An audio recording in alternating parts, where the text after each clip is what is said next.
Wassalamualaikum warahmatullahi wabarakatuh. Waalaikumsalam warahmatullahi wabarakatuh. Perkenalkan, kita dari kelompok 1, saya sendiri Abdan Yahya Fareza dan teman saya Ahmad Riza Pamungkas akan menjelaskan tentang materi Managing the Loan Portfolio untuk memenuhi tugas dari mata kuliah Manajemen Perbankan. Baik.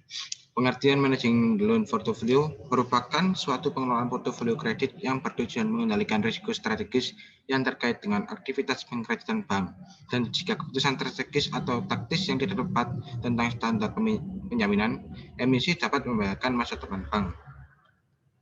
Kemudian suatu struktur organisasi perkreditan.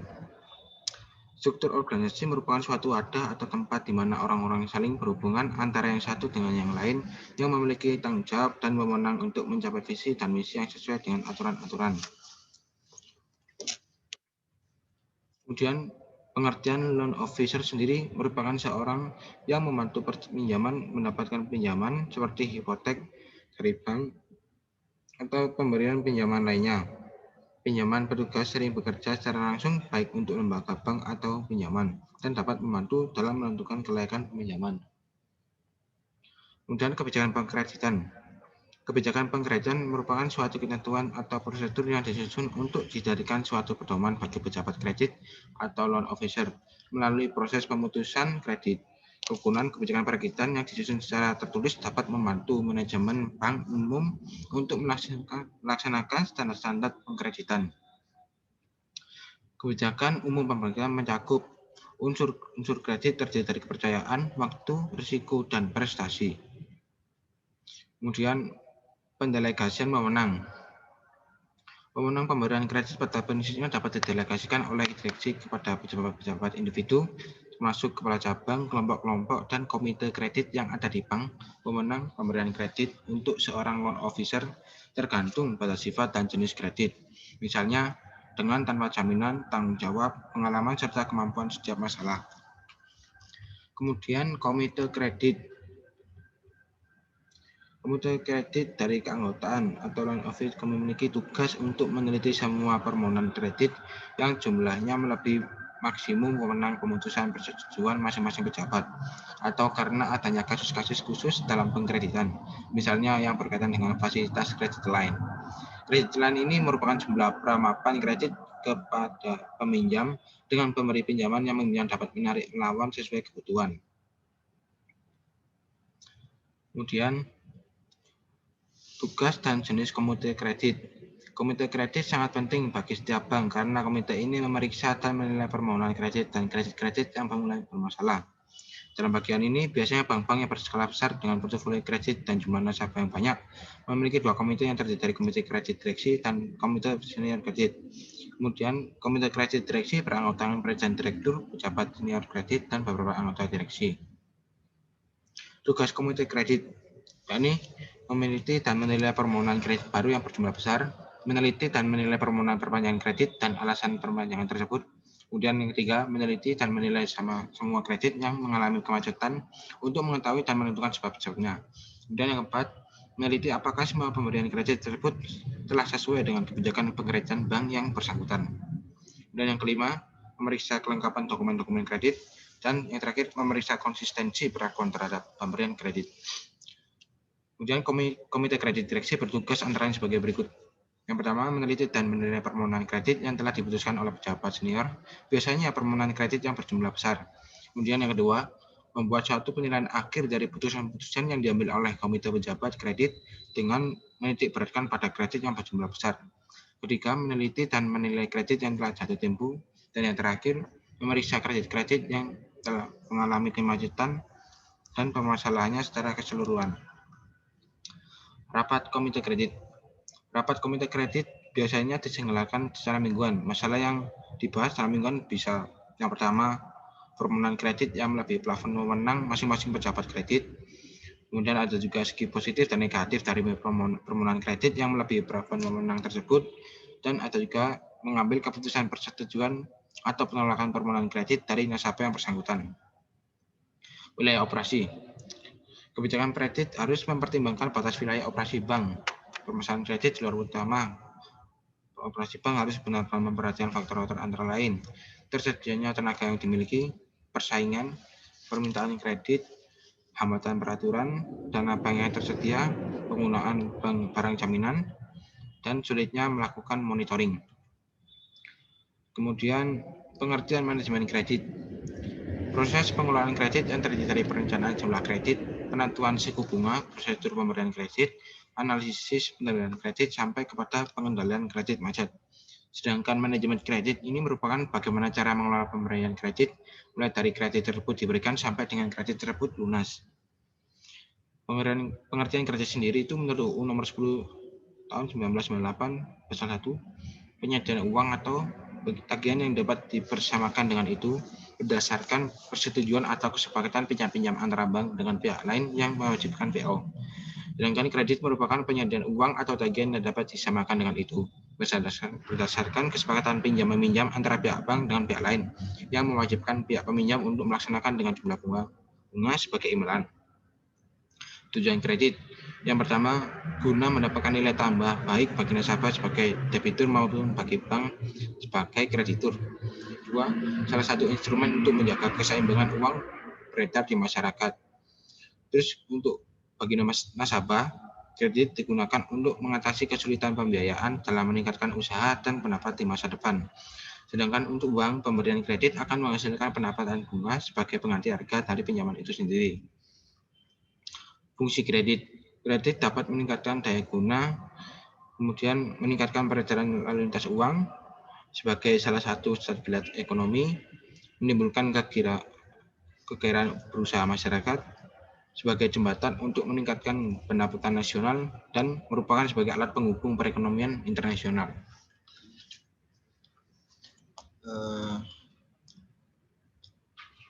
Prinsip-prinsip pemberian kredit. Dalam pemberian kredit, bank harus memperhatikan prinsip-prinsip pemberian kredit yang benar. Ada beberapa prinsip penilaian kredit yang sering dilakukan, yaitu dengan yang pertama analisa 5C, yang kedua analisa 7P, dan prinsip penilaian dengan studi kelayakan. Prosedur pemberian kredit. Sebelum debitur memperoleh kredit, terlebih dahulu harus melalui tahapan-tahapan. Tahapan dalam pemberian kredit ini kita kenal sebagai prosedur pemberian kredit secara umum. Prosedur pemberian kredit pada suatu badan hukum adalah pengajuan proposal. Besarnya kredit dan jangka waktu menentukan harusnya besarnya jumlah. Besarnya kredit dan jangka waktu menentukan besarnya jumlah kredit yang diinginkan dan lamanya waktu peminjaman. Cara mengembalikan kredit adalah dari hasil penjualan atau dengan cara lain jaminan kredit. Penilaian jaminan harus teliti, jangan sampai terjadi sengketa, palsu, dan sebagainya. Pengajuan proposal dilampiri berkas. Yang pertama akta pendirian perusahaan, yang kedua KTP, yang ketiga TDP atau tanda daftar perusahaan, yang keempat NPWP, yang kelima neraca dan laporan laba rugi. Kemudian penentuan suku bunga kredit. Suku bunga merupakan harga dari penggunaan uang atau biasa juga dipandang sebagai sewa atas penggunaan uang untuk jangka waktu tertentu, atau harga dari meminjam uang untuk dapat menggunakan daya belinya, dan biasanya dinyatakan dalam persen. Bunga dalam segi penawaran juga dapat diartikan sebagai pendapatan atas pemberian kredit, sehingga pemilik dana juga akan menggunakan dananya untuk bisa melakukan investasi dengan perjanjian harga yang tinggi. Menurut para ahli, yang pertama adalah Samuelson, suku bunga ialah sebuah pembayaran yang dapat dilakukan untuk penggunaan uang. Suku bunga ialah jumlah bunga yang harus dibayarkan per unit waktu, yang disebut juga sebagai persentase dari jumlah yang dipinjamkan. Yang kedua, suku bunga, yaitu pada tingkat suku bunga yang sangat tinggi maka tinggi pula biaya untuk bisa menahan uang, yang apabila suku bunga di mana meningkat, masyarakat juga akan mengambil laba yang lebih tinggi dari yang ditanamkan. Yang ketiga, judiceno. Suku bunga yaitu berbagai pendapatan yang diperoleh oleh orang-orang yang memberikan suatu kelebihan uang atau unit pengeluaran surplus untuk dapat digunakan sementara oleh orang yang membutuhkan dan menggunakan uang itu untuk bisa menutupi kekurangan mereka atau unit pengurangan defisit. Kemudian faktor yang mempengaruhi suku bunga kredit. Yang pertama, kebutuhan dana. Suku bunga yaitu berbagai pendapatan yang diperoleh oleh orang-orang yang memberikan suatu kelebihan uang atau unit pengeluaran surplus untuk dapat digunakan sementara oleh orang yang membutuhkan dan menggunakan uang itu untuk bisa menutupi kekurangan merupakan atau unit pengeluaran defisit. Yang kedua, target laba yang diinginkan, yakni bahwa faktor ini dikhususkan untuk sebuah bunga pinjaman. Sebaliknya, jika dana dalam deposito di bank banyak sementara pada aplikasi pinjaman kecil, maka bunga deposito akan berkurang karena ini. Yang ketiga, jaminan kualitas. Pinjaman kualitas ini juga ditunjukkan untuk suatu bunga pinjaman. Semakin banyak jaminan yang diberikan, akan semakin rendah bunga kredit yang dibebankan dan sebaliknya. Yang keempat, kebijakan pemerintah dalam menentukan suatu bunga deposito dan bunga pinjaman bank tidak boleh melebihi batas yang sudah ditetapkan oleh pemerintah. Yang kelima, jangka waktu. Faktor periode waktu yang juga sangat menentukan. Semakin lama jangka waktu pinjamannya, akan semakin tinggi suku bunganya. Hal ini juga disebabkan oleh kemungkinan besar resiko gagal bayar di masa depan. Yang keenam, reputasi perusahaan. Reputasi suatu perusahaan juga dapat menentukan tingkat bunga, terutama untuk bunga pinjaman. Bonaviditas pada sebuah perusahaan yang mendapatkan kredit sangat menentukan tingkat suku bunga yang akan dibebankan nantinya. Karena juga biasanya perusahaan yang bonafid kemungkinan resiko kredit akan macet di masa depan relatif kecil dan sebaliknya. Yang ketujuh, produk kompetitif. Untuk suatu produk yang kompetitif, bunga kredit yang diberikan relatif rendah dibandingkan dengan produk yang kurang kompetitif. Yang kedelapan,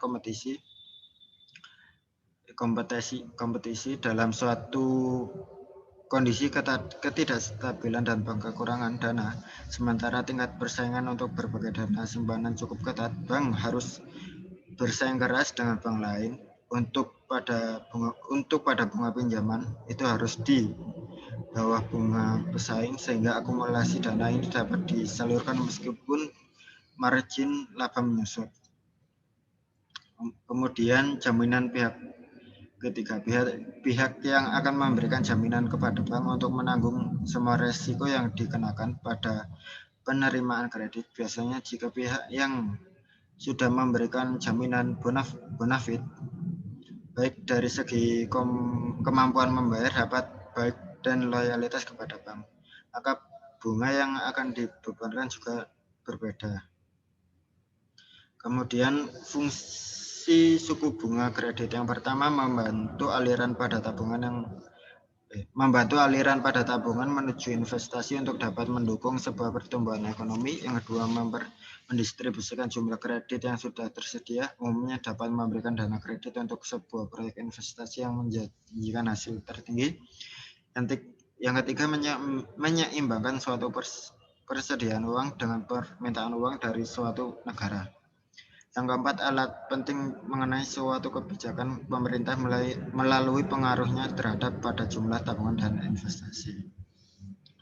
Kemudian jenis dan contoh suku bunga kredit. Yang pertama, suku bunga simpanan, yaitu suku bunga simpanan yakni sebuah suku bunga yang diberikan sebagai balas jasa pada para nasabah yang menyimpan uangnya di bank tersebut. Yang kedua, suku bunga pinjaman. Suku bunga pinjaman sendiri adalah suatu suku bunga yang dibebankan kepada peminjam uang atau suatu harga yang harus dibayar oleh pihak nasabah kepada pihak bank atas pinjaman modal yang dapat dipakai oleh nasabah tersebut. Yang ketiga, suku bunga kredit. Suku bunga efektif. Suku bunga efektif yaitu salah satu suku bunga yang dapat dihitung berdasarkan nilai pokok yang belum dibayar atau terhutang. Yang keempat, suku bunga anuitas. Suku bunga anuitas yaitu suatu modifikasi dari sebuah suku bunga efektif. Hal ini dapat dilakukan guna mempermudah para nasabah dan membayar cicilan per bulan, sebab jumlah angsurannya juga sama setiap bulannya. Yang kelima, suku bunga mengambang. Suku bunga mengambang merupakan salah satu jenis suku bunga yang besarnya akan mengikuti naik turunnya suku bunga pasar. Yang keenam, suku bunga flat. Suku bunga flat yaitu suatu suku bunga yang harus dibayarkan didasarkan pada jumlah pembayaran utang pokok dan jumlah bunga kredit yang besarnya sama setiap bulannya. Baik, terima kasih dan mohon maaf jika ada salah kata dalam presentasi kami. Sekian dan terima kasih. Wassalamualaikum warahmatullahi wabarakatuh. Waalaikumsalam warahmatullahi wabarakatuh.